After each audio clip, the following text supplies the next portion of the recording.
என் பேர் சாரதா. எங்கள் அக்கா வந்து புதுப்பேட்டையில் இருக்கிறாங்க. அவங்க பையன் வந்து எப்போவுமே மேட்ச் விளையாடுவான், ஃபுட்பால் மேட்ச் விளையாடுவான் எப்போவுமே. புதுப்பேட்டை ராஜரத்தினம் ஸ்டேடியத்தில் விளையாடுவான். எப்போவுமே போலீஸ்காரங்கெல்லாம் கூட விளையாடுவாங்க.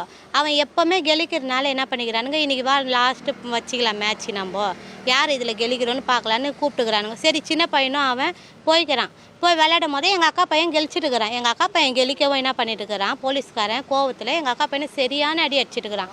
அவன் ஷூ காலை வச்சு எங்கள் அக்கா பையன் நெஞ்செல்லாம் அடி, மண்டியிலலாம் அடி. எங்கள் அக்கா பையன் பேச்சு மூச்சு இல்லாமல் இருக்கவோ அங்கே இருக்கிற ஜனங்களாம் தூக்கின்னு ஹாஸ்பிட்டலுக்கு போனாங்க. அப்போ எங்கள் அக்காலாம் உடனே ஓடி போய் அந்த ஆள் யார் என்னான்னு பார்த்துட்டு ராயப்பேட்டில் போனால் எங்கள் அக்கா பையனை அட்மிஷன் பண்ணிக்கிறாங்க.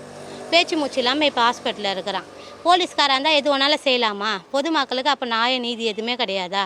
நாங்கள் யார்கிட்ட போய் சொல்லுவோம்? ஸ்டேஷனில் போய் சொல்லலான்னா ஸ்டேஷனில் சமாதானம் போலீஸ்காரங்களுக்கு ஏற்ற மாதிரி தான் பேசுகிறாங்க. எங்கள் யாருக்கு பேசுகிறாங்க? அவனை ஆயா உள்ளே ஏசியில் உட்கார வச்சுன்னுக்கிறாங்க. இதே எங்கள் வீட்டு பிள்ளைங்க இந்த மாதிரி தப்பு பண்ணியிருந்தா என்ன பண்ணுவாங்க? லேக்கப்பில் உட்கார வச்சு விலங்கு போட்டு பண்ண மாட்டானுங்களா? அவனுக்கு டீ வாங்கி கொடுத்துன்னு ஜூஸ் வாங்கி கொடுத்துன்னு உள்ளே உட்கார வச்சுன்னுக்கிறாங்க. இப்போ எங்கள் அக்கா பையனுக்கு எதனா நடந்தால் யார் பொறுப்பு? அது சொல்லுங்கள் பார்க்கலாம். எங்கள் அக்கா பையன் ரொம்ப இதுவாக இருக்கிறான் ராயப்பேட்டை ஹாஸ்பிட்டலில். வேணா நீங்கள் அங்கே கூட வாங்க. எங்கள் அக்கா அதால் பேச முடியல, அழுது எங்கள் மாமா எல்லாம் போய் ஒரு நாள் எல்லாம் கஷ்டப்பட்டு நாங்கள் சோறு போட்டு வாழுகிறோம். இவன் போட்டு அவ்வளோ அடி அடிக்கிறான். இந்த மாதிரி பண்ணலாமா? போலீஸ்காரனா ஒரு நீதி நேரம் எதுவுமே இல்லையா? நேர்மலாம் அவனை அப்படி உட்கார வச்சு பேசின்னு இருக்கிறாங்க. இதே எங்கள் வீட்டு புள்ள இல்லை என் தம்பிங்க எதுனா பண்ணியிருந்தா என்ன பண்ணுவாங்க சார்? நீங்கள் சொல்லுங்கள். நேரம் உட்காரு. இப்போ என்ன சொல்கிறாங்கன்னா, எங்கள் அக்கா அந்த ஆளை ஒரு அடி அடிச்சிக்கிறாங்க. யாராக இருந்தாலும் புள்ள ரத்தமாக இருக்கும் போது பார்த்து இருமா, எங்கள் ரத்தத்தில் இருக்கும் போது எந்த ஆளுன்னு அவன் கேஷுவலாக வந்து எங்கள் சொந்தக்கார வீட்டான வந்து எங்கள் மாமா கிட்ட பேசிக்கிறான். சார் நான் தெரியாமல் அடிச்சிட்டேன், சமாதானம் பண்ணுங்கன்னு. அப்போ எங்கள் அக்கா அவனை பார்த்துட்டு ஒரு அடி அடிச்சுக்குது. அதுக்கு இன்ஸ்பெக்டர் என்ன சொல்கிறாரு, நீங்கள் அடிச்சிங்கல்ல அப்போ அவரை கம்ப்ளைண்ட் கொடுன்னு அவனுக்கு ஏற்ற மாதிரி பேசுகிறாரு. எங்கள் அக்கா பையன் அடி அவ்வளோ அடிப்படுக்குது, அவன் முக்கியமா இல்லை இவனுக்கு ஒரு அடி எங்கள் அக்கா அடிச்சதுல எதுனா ஒரு ஃபால்ட் இருக்கா? காமிக்க சொல்லுங்க. எங்க அக்கா ஒரு அறை விட்டுது தான். யாராக இருந்தாலும் இந்த காலத்தில் வீட்டுக்காரே எங்கள் கண்ணெதுக்கு எங்கள் பிள்ளைங்களை வச்சா நாங்கள் என்ன பண்ணுறோம்? கேட்குறோம், ஏன் அடிக்கிறது? எங்கள் என்ன புருஷனே நாங்கள் சட்டை பிடிப்போம். எவனோ ஒருத்தன் அடிக்கும் போது அவனை ஒரு அடி நாங்கள் அடிக்கக்கூடாதா? அதுக்கு உள்ளே ஏசியில் உட்கார வச்சுன்னு அப்படி பேசுகிறானுங்க. போலீஸ்காரர் கூட எங்கள் பக்கம் பேசலை. இங்கே எக்மோர் ஸ்டேஷன் தான், எப்டு ஸ்டேஷனில் தான், எப்டு ஸ்டேஷனில் நடக்குது இவ்வளோ கதையும். இப்போ நாங்கள் ஹாஸ்பிட்டலில் இருக்கிற புள்ளைய கூட பார்க்காம இங்கே இவ்வளோ நேரம் உட்காந்துன்னுக்குறோம். அப்படியே சமாதானமாக பேசுகிற மாதிரியே பேசுகிறாங்க. இதே நம்ம பொதுமக்களாக இருந்தால் என்ன பண்ணுவாங்க?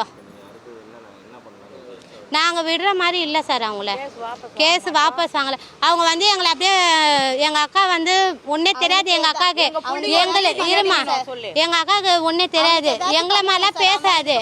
எங்கள் அக்காவே எங்கள் மாமாவே உள்ளே கூப்பிட்டு அப்படியே கேஷுவலாக பேசுகிறாங்க. நீங்கள் அடிச்சு தான் அவங்க கம்ப்ளைண்ட் கொடுப்பாங்க, நீங்கள் என்ன பண்ண போகிறீங்கன்னு கேட்குறாங்க.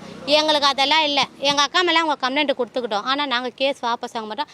அவன் ஒன்று வேலை போகணும், இல்லை அவனை எங்கள் கண்ணை எதிர்க்க அவனுக்கு எதுனா தண்டனை கொடுக்கணும். கழுத்தில் வச்சிருக்கிறான், ஏஞ்சி நிற்க முடியல புள்ள, உக்காந்தாலுமே உயிரான் சார். என் புள்ளைய பார்க்கும் போதெல்லாம் என் வயிறே கலங்குது சார். அந்த மாதிரி எத்தனை புள்ளி அவன் அந்த மாதிரி பண்ணிக்கிறானோ. ஆனால் என் புள்ளிக்கு நடந்த நிலைமை எந்த புள்ளிக்கு நடக்கக்கூடாது சார். போலீஸ்கார் வந்து சரியா எந்த ஒரு இதுவோ பண்ண ஒரு பெத்தவங்க இவ்வளோ பாதிப்பா நாங்கள் சொல்கிறோம். ஆனால் நான் விட மாட்டேன் சார். எங்கள் எதிர்க்க அவனை மிரட்டணும், எதுனா ஒரு திட்டின மாதிரி இல்லை சார். அவனை கேஷுவலாக பேசுகிறாங்க சார். போலீஸ்கார் மேலே எங்களுக்கு நம்பிக்கை இல்லை. அதை எப்டு ஸ்டேஷன் போலீஸ்கார் மேலே நம்பிக்கை இல்லை. எங்களுக்கு வச்சு கூலாக பேசுகிறாங்க சார். கூலாக பேசி ஆனால் என் புள்ளிக்கு எதுனா ஒன்று நடந்தா நான் ஏதாச்சும் பண்ணிக்க நாங்கள் நிற்பேன் சார். ஆமாம், அதுக்கு நான் கேரண்டி சார். என் புள்ளிக்கு எதுனா ஒன்றா நான் ஒத்துக்க மாட்டேன் சார். அது யாராக இருந்தாலும் சரி சார். ஏன்னா என் புள்ளிக்கு நடந்த நிலைமை யாருக்கும் வரக்கூடாது. செய்திகளை உடனுக்குடனும் துல்லியமாகவும் தெரிந்து கொள்ள சப்ஸ்கிரைப் பண்ணுங்க.